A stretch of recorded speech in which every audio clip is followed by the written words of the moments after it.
শুধুমাত্র আমরা rubber bullet issue করছে।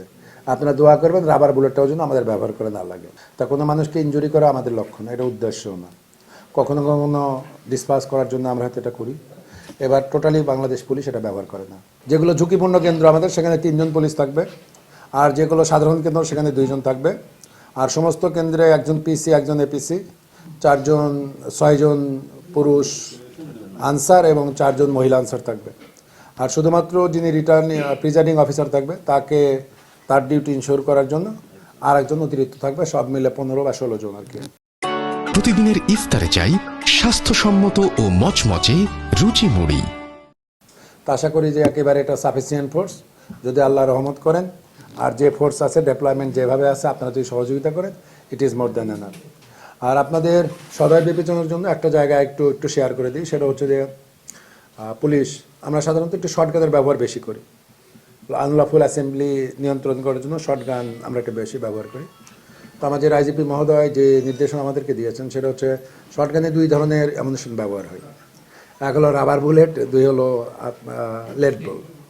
যেগুলো লিড বল সেগুলো যেটা হয় আর কি, সেগুলো মেটাল। তো মেটাল হওয়ার কারণে যদি কোনো কারণে মানুষের মধ্যে পেনিট্রেশন হয়, চোখের মধ্যে বা অন্য কোনো জায়গাতে, সেখানে মানুষের ইনজুরিটা বেশি হয়।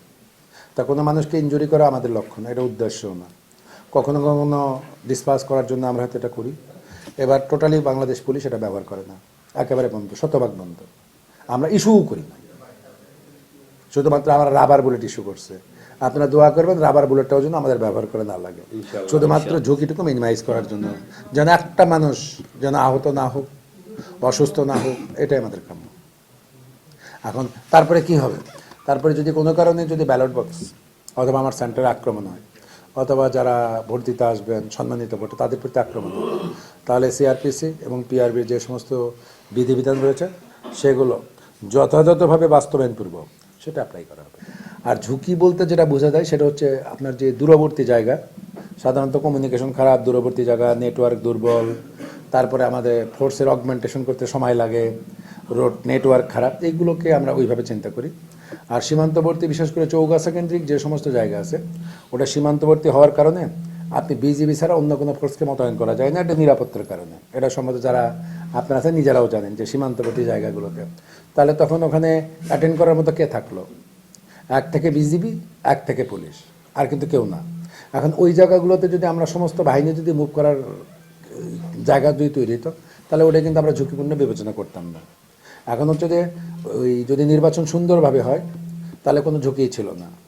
আর যদি কোনো কারণে একটা সেন্টারে গণ্ডগোল হয়, যেটাতে হওয়ার কথা না, সেটা ঝুঁকিপূর্ণ হয়। মানে এটার যে আমাদের যে একেবারে স্পেসিফিক যে বলে দেওয়া যে এই ক্রাইটেরিয়া ফুলফিল করলে ঝুঁকিপূর্ণ, তা না। যেগুলো সাধারণ ক্ষেত্রেও ঝুঁকিপূর্ণ হতে পারে। যেমন একেবারে শহরের মধ্যে 2টা প্রতিদ্বন্দ্বী প্রার্থী, ধরেন ভাই আর ভাই মিলে ইলেকশন করছে, একই সেন্টারে 2 ভাই ভোট দেন, 2 প্রার্থী ভোট দেন। এখন ধরেন 2 জনই খুব prominent candidate in terms of মানুষের ভালোবাসা। ওই সেন্টারটার সমস্ত নেটওয়ার্ক, সমস্ত কমিউনিকেশন ভালো থাকার পরেও আমরা বলি ভাই এই সেন্টারটা ঝুঁকিপূর্ণ, কারণ হচ্ছে প্রার্থীর সমর্থক মারাত্মক পরিমাণে এগ্রেসিভ, স্ট্রং। জাস্ট এই বিবেচনা।